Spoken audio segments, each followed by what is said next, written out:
Phoenix Suns on the back of their big three once again, winning in pretty convincing fashion. 5 straight W's. On today's episode of Locked On Suns, we'll break down how both ends of the court were powered by the big three, what the fourth quarter showed us with some hiccups along the way, and the power of playing fast. Let's go. You are Locked On Suns, your daily Phoenix Suns podcast. Part of the Locked On Podcast Network, your team every day.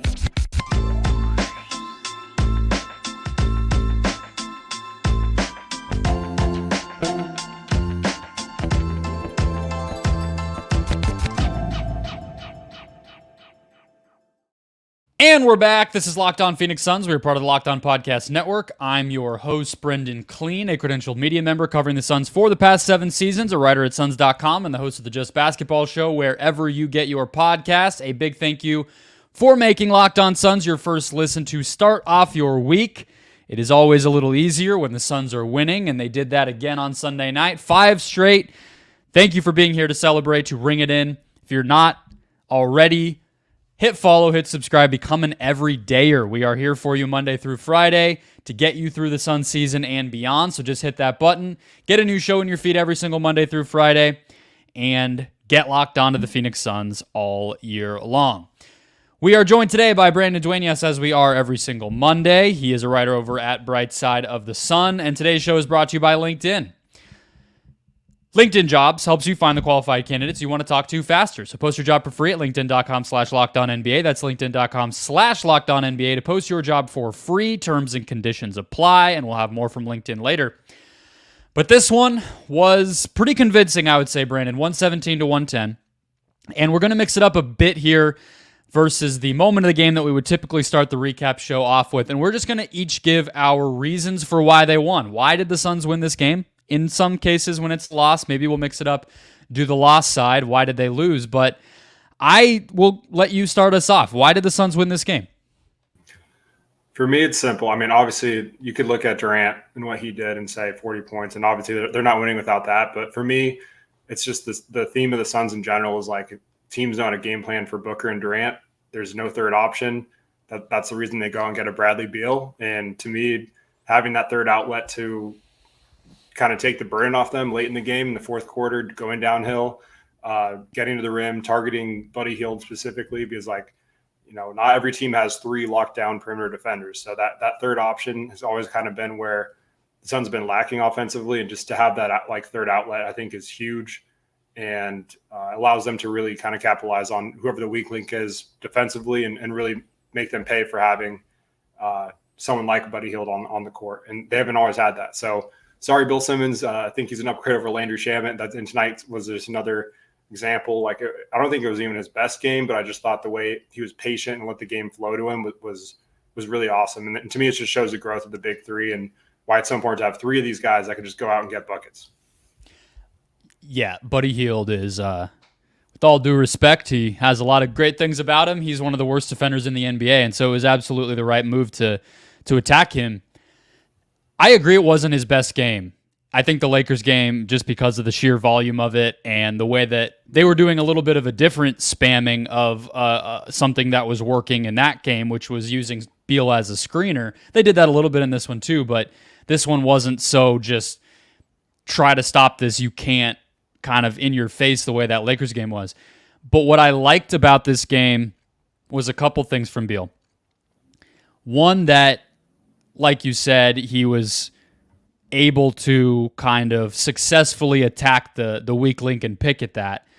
But getting downhill felt like the most obvious thing in the world. And I don't know if it was just, Durant was guarded by Siakam, so I'll give him a little bit of a break.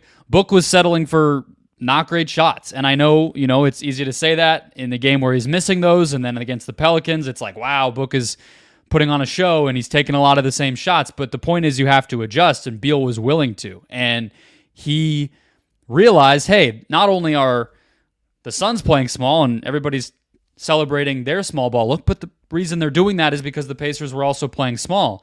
And so he attack the basket where there was no rim protection and not a lot of help in general, and was able to get some buckets on a team that really had nothing in terms of resistance down low. And like, you could say all you want about his ability to do it. I think all three of these stars have the ability to do it, but he was the one who like actually tried to and made the effort to and got the job done. I thought it was a really impressive night to put the ball in his hands, because that's just something we haven't really seen is him taking over late in these games. My answer was the big three on the defensive end, and Beal in particular. I think guarding. We saw him guard Zion the other night. In this case, he had some switches against Siakam. He's chasing different guys around, but whether it was him or Durant continuing to make plays and having to guard Siakam and everything else, I think those guys continuing to set a tone on defense is going to go a long way for this team. Yeah, 100%. And this goes back to what I said about Beal, even dating back to the offseason. I think he's a better defender than he's given credit for, just because he's a lot stronger than people think. He's built really well, and he can guard up and just kind of serve as like sort of like Chris Paul when he'd get matched up those bigger guards, or like even some forwards that would try to back him down and they would just not move. It's kind of similar with Beal. Like he's got that deceptive strength, and I think that's huge for him on the defensive side. So the timely stops tonight were also massive. So that's a good call there. I guess it's interesting as this continues to evolve, because I asked Vogel about it post game. In terms of, I asked him, was he surprised? Did he have it on his radar that Beal could guard up positionally like he's been able to the past handful of games? His primary matchup was Zion the other night, and then again, Siakam tonight in few spurts. But even just anybody on this Pacers team, he was giving up size. And Vogel said no, he didn't necessarily expect that, but he's been really impressed, and he thinks Beal has a lot of the tools to do it. But one of the things, like the ripple effects of that, is I just think Book is maybe this team's best point of attack defender.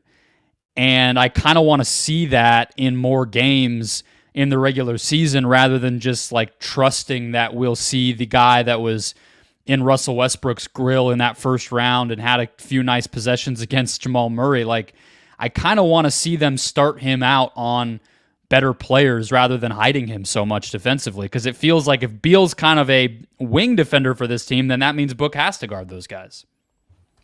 Yeah, I mean, it'll be interesting to see how that entire dynamic works just throughout the regular season and into the playoffs. Like, I think Vogel's system in general never typically highlights one guy just kind of being that stopper. It's more of like a team approach. I feel like a lot of the time just trying to balance it as much as he can. But yeah, like, I think Beal's definitely taken on the tougher assignments of late, and I think probably some of that has to do with just the offensive workload that Booker and Durant have. Beal's kind of serving as, okay, like I don't have to expend as much energy offensively, so where can I pour that extra energy? And like I think his back looks, he's looked completely confident. So it's not like there's any limitations there. Where I think those first few games he was kind of trying to work on trusting his body a little bit, which every player does coming back from something like that. So I think the more confident he's looked, the better. But I agree. I think Booker at this point is pretty clearly their best point of attack defender. So it'll be interesting to see how they utilize that trio and what they do at the deadline too. I think because they can always go, like, to me, finding another wing defender is by far their biggest need. And there's some names that have been thrown out there, but yeah, just to get back to your point, I agree. I think it'll be interesting to see what Vogel does and how frequent, if this is going to be like the norm going forward, because it still is such a small sample size. It's tough to really say this is what's going to happen going forward, but it looks like it's trending in that direction. Well, what you said is a good point, right? That they're not, unless it's like Alex Caruso and he is good enough to really own that. That's not typically what Vogel has tried to do. I guess, PG once upon a time in Indiana, but they do switch a lot. They do mix things up. It is relying upon help and execution and everything else with a center at the anchor of it. But I would hope to at least kind of to start out possessions or maybe to close games if they're part of why I would hope they're willing to maybe put Booker in some of those positions more often is he's also having to do less offensively as the season goes along with Beal taking on that workload. So I hope that it can kind of gel in a way that benefits everybody and maximizes everybody's skill. But I think that's getting us to our next segment, which is the big takeaway. What does it mean? What does this win mean in the big picture? We'll get to that next. First, today's show brought to you by LinkedIn. At the start of the new year, every small business owner is asking themselves the same question. What's the one move I can make that'll take my business to the next level here in 2024? And LinkedIn Jobs wants to help you answer that question. They know that all your success depends on the team you surround yourself with, and they've created tools to help find the right professionals for your team faster and for free.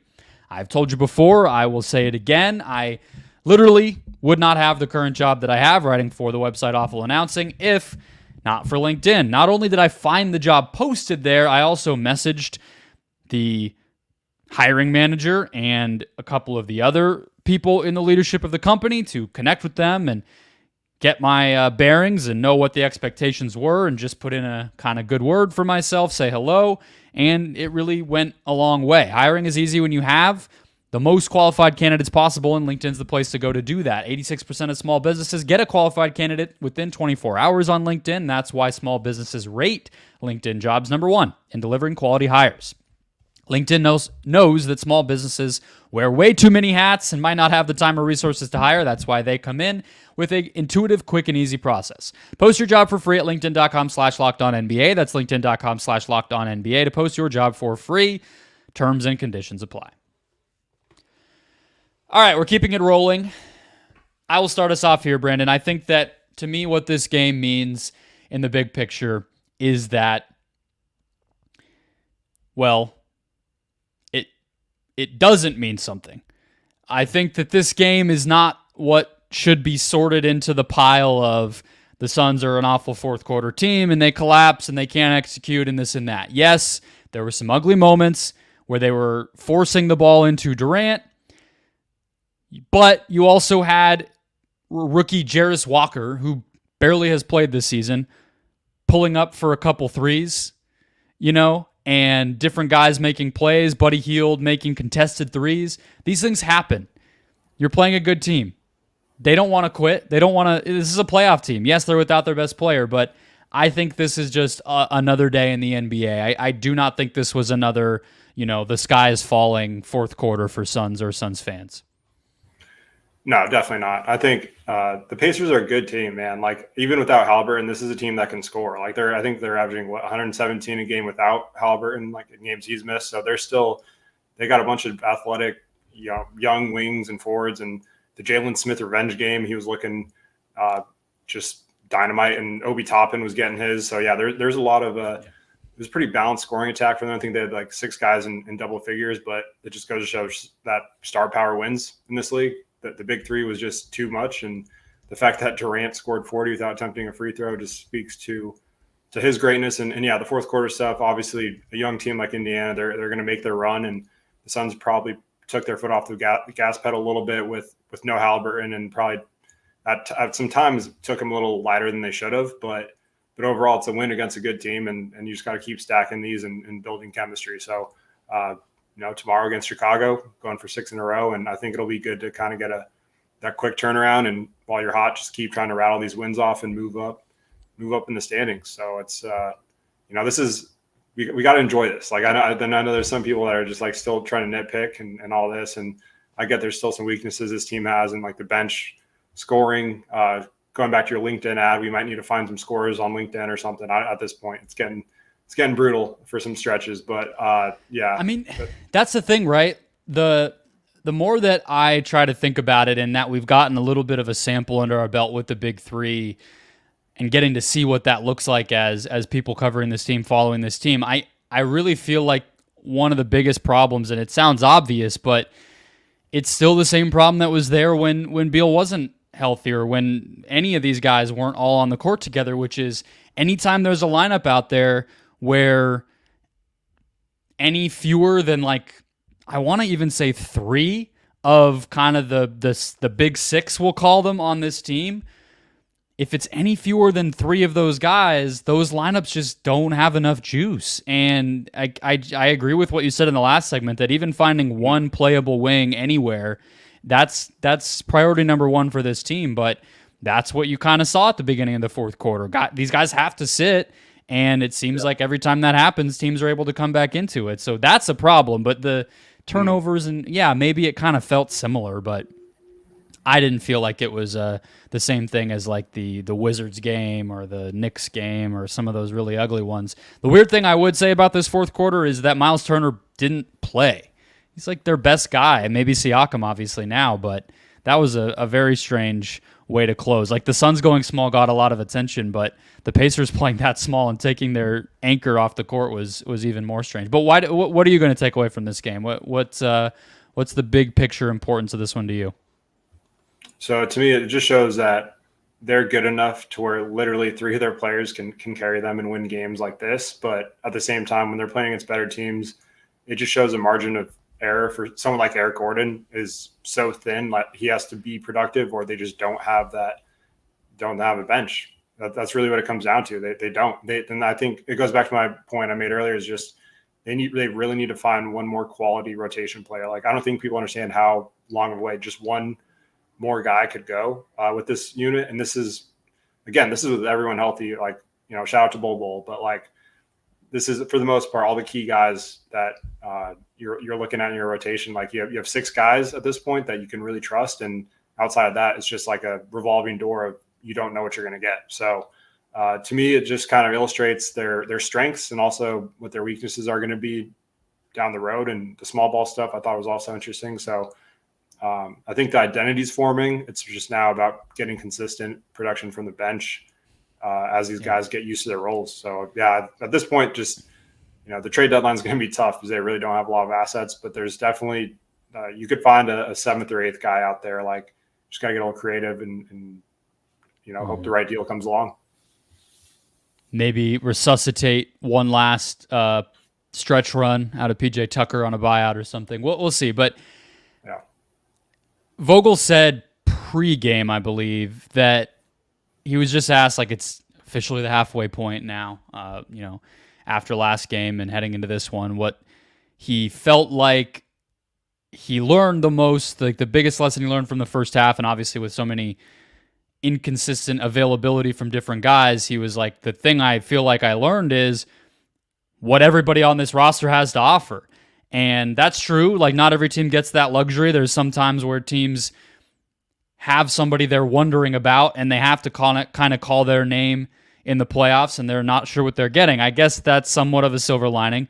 But what I also heard when Vogel said that is, this is what we got and it's not working. It was a little bit of a, hey, James, like, let's get something going. And I'm sure they talk. I doubt it's news to James Jones that this depth is not where it needs to be. But we've seen it, and I don't think the returns have been good enough. So I think they absolutely need to be active. And, I've said it a million times, but you need to be willing to kind of eat some value on some move potentially, sell low on a Nasir Little or, get rid of somebody who right now might be playing. But if you can improve on that spot, you got to take that risk because, games like this, it's like you're just crossing your fingers Bates Diop does something, and he just doesn't.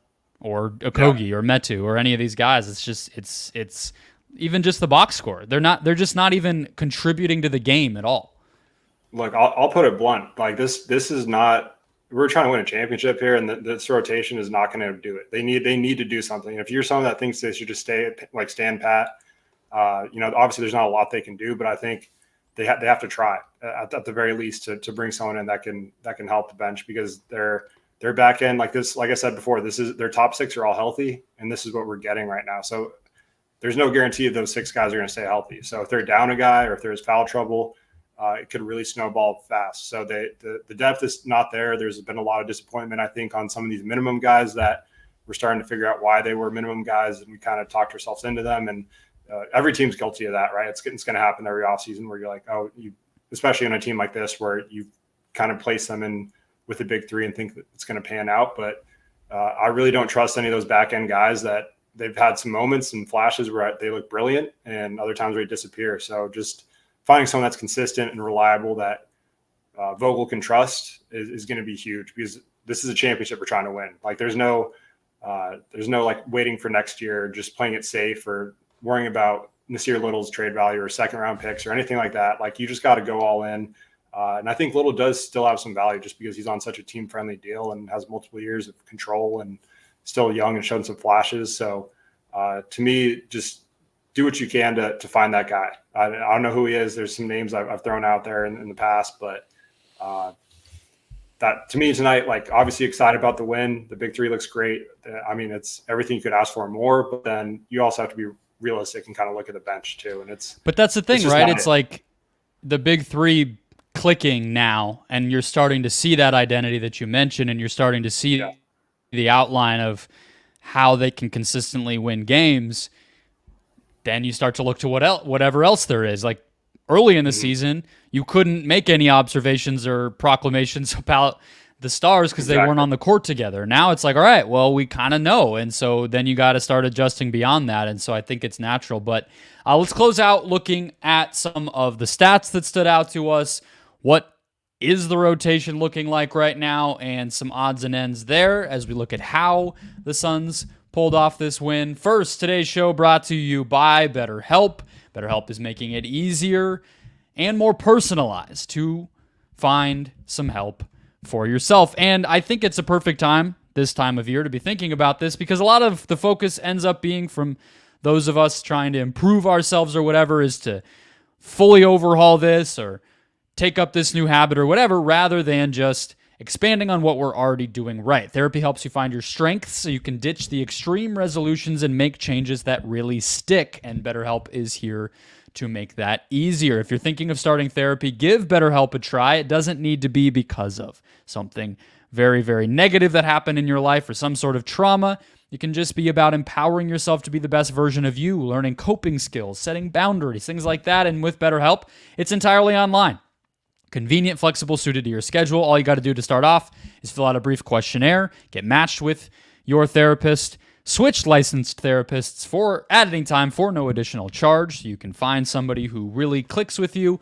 Celebrate the progress you've already made. Visit BetterHelp.com/LockedOnNBA today to get 10% off your first month. That's BetterHelp, HELP.com/LockedOnNBA. Today's show also brought to you by the FanDuel Sportsbook, the official sportsbook of the Locked On Podcast Network and America's #1 sportsbook. The NFL regular season is over. The playoffs are wrapping up, but there's still time to get in on the action. And right now, new customers get $150 in bonus bets guaranteed when you place a $5 bet. You don't even have to win it right now. FanDuel is feeling extra giving this time of year, and that's $150 in bonus bets straight to your account, win or lose. I'm looking at the NFL lines for next weekend. They're already up. The Niners are 7-point favorites at home.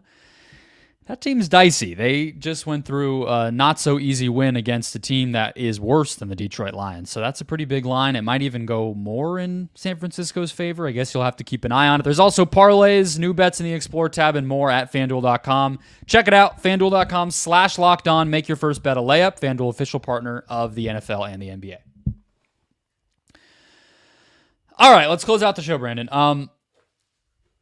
Let's start with the box score oddity. Let's look at a stat that kind of defined this game. I have to go to transition scoring and fast break points. Personally, the Suns had 22 fast break points tonight and 22 points off of 17 points off of the Pacers' turnovers.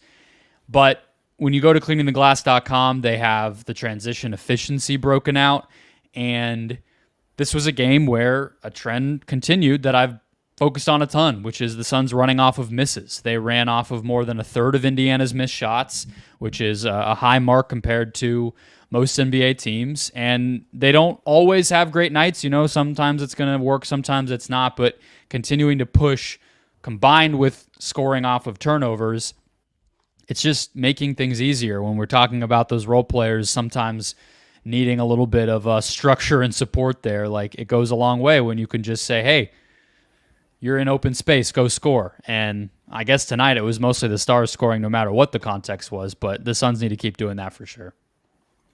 Yeah, and the Pacers are the second fastest team just in pace, in terms of pace this season. So they like to push it, and I think anytime you could take advantage of that and kind of flip it on a team, the Suns, like the Kings, are kind of a nice little addition to that too, with how quick and they get up and down the court too. So I think it just illustrates what I've kind of been preaching all year is like they need to run. They need to lean into being just a deadly offensive team that can kill you in transition, just making the defense scramble. Like that's when I think they're going to be at their best. And in the playoffs too, when things start to slow down and you're just in those half court sets, that's where we've seen some things get pretty stagnant. So I think trying to emphasize pushing the pace and especially off misses or turnovers, like that's huge. And the fact that they were as efficient as they were against a team that loves to play fast is definitely a good sign. All right. Bench mob vibe check here. Our look at the rotation. I knew that we were going to be in for Metu minutes at the 5 tonight and some small ball once Isaiah Jackson was out for Indiana because he's their only traditional center other than Turner. So it was going to be Jalen Smith basically playing backup center. I guess a little bit of top end depending on who you kind of want to call that. Ended up being Siakam a lot, but that didn't go anywhere. The Suns had to play small, and it's just crazy to me that literally every night we turn this team on, or I was at the game, and we legit have no idea who's going to play outside of the top 6 guys. I guess Okogie's going to play at this point. It's just going to be a small role. 2 minutes or 20. Like, yeah, you just never know. Do you have any hope or optimism that the answer to some of the stuff we talked about early in the show can be somebody on this roster? Or are you fully on the buyout or some kind of trade is the only hope here? Because we are really only talking about they need like one more, maybe 2 more reliable guys. Do you think that can come from the current roster, or does it have to be external? I'm not going to lie to you. I just don't. I think one of them can become that 8th guy. Okay. But it's just, even then it's so inconsistent that it's tough to, I think we've seen flashes of it. There's 1 week we're all praising this guy and saying, he's the next lock in the rotation, give this guy 30 minutes. And then if he plays 5 minutes next, 3 games combined. So I don't know. It's just, or sprains his foot. Yeah, that too. So I think they have a bunch of guys that could be that 8th guy where you have a little more flexibility to kind of experiment with that and use matchup dependent things when it comes to that. But yeah, I think looking externally is kind of their safest bet, and there's no guarantees there either with what they can do. But to me, it's like you enter the playoffs. Are you really going to feel good with someone like Okogie or Bates Diop playing heavy minutes? At this point, the answer is no, and they got to prove that they can bring it consistently, or just help out offensively in any form or fashion before I can change my answer there. And I'm not going to sugarcoat it. I think, it's brutal. No, but I think it's what you said about maybe it's, one of these players becomes like the 8th guy or something. I think in general, we lose the fact of what you're really needing to lock in come postseason time, right? I think of the Nuggets last year a lot when I'm imagining my way through a playoff rotation, because they had a bad bench last year. They lost the minutes when Jokic was off the court by 1 million. Murray was still kind of taking the season to get into a groove. Similar to, I guess, you kind of say that with Beal this year. And by the time the playoffs came around, everybody was like, who is even their rotation going to be as they try to win a championship now that they're finally healthy? And it turned out, well, we all knew Bruce Brown would be part of that. We figured Jeff Green probably would. And then they only needed one more guy, and it ended up being Christian Brown, and he was a rookie and did just enough. But you only need 8 guys. And in, game 7 situations, you need 6.5. So it's really just a reliable guy when we're talking about the playoffs for 10 to 20 minutes at the very end of the rotation. And so, yeah, maybe one of these guys steps up to be that, but I do think they still need to add one more thing. The last check-in I want to do here in terms of how the Suns won this game. We're going to do a Nurk report. I don't know if we've done this with on here with you before, but this is a just all things Yusuf Nurkic. I think he's one of the most strange players to watch on a night-to-night basis that I've ever covered on any roster, but the Suns, watching them night to night, he had 6 fouls in 30 minutes tonight, and I feel like half of them were charges. And it's just a bizarre. I do think the refs, he's one of these guys that's like so big that he does end up being a little hard to officiate. But I don't think I've ever seen a player get called for 6 fouls in 19 minutes and have so many of them just be from barreling into the defense and getting called for an offensive foul. This guy continues to wow me on a nightly basis. Yeah, I remember when we first traded for him, I talked to a Portland fan about him a little bit, and that was one of the first things he mentioned, actually. Before even getting into his game, he's like, he fouls a lot, and it's random. So kind of that Jaren Jackson Jr., but completely different player in terms of just the foul frequency, where it's kind of bizarre. And it's just, he's also kind of in the camp of you never know what you're going to get in terms of, especially lately with the minutes and Vogel trying to go small and just what you're going to get. But I thought he was,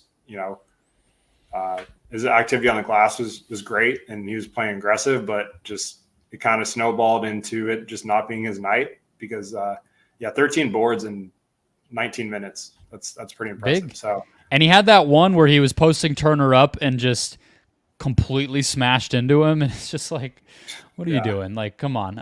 But yeah, I guess like the other part of this though is tonight was a perfect example. I talked about this with Shane Young last week on the pod, and one of the big differentials, and I hate to keep bringing DA up, but whoever you want to point to, the unselfishness, the fact that it's a weird night, he's getting officiated hard, but he has 13 rebounds, 4 assists, and he only shoots the ball 2 times. Like, he does not need to shoot the ball. He doesn't care. That's not going to fluctuate for him. I guess not to point fingers or throw somebody out there kind of a little randomly, but the first guy I mentioned on the rotation side of things, Jase Medical, he's not going to do those things unless he gets the score. We've learned that. Like, Medical looks awesome when he's scoring 25. Nurkic doesn't need to do that, and so I think there's something to be said there for sure.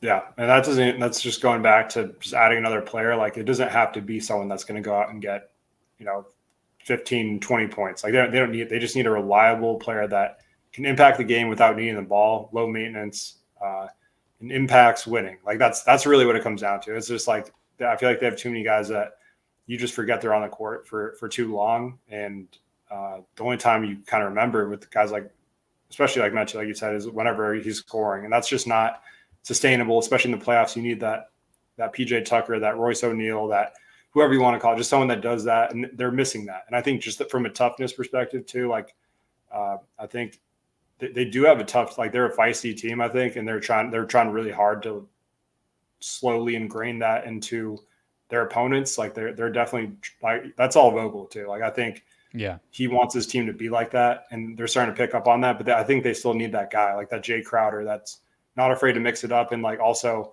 if he gets ejected, it's not going to kill your chances of winning. Like, just, they need someone that can go in there and do that. And they don't have that. That's the one ingredient that I think is keeping them from being a true championship contender.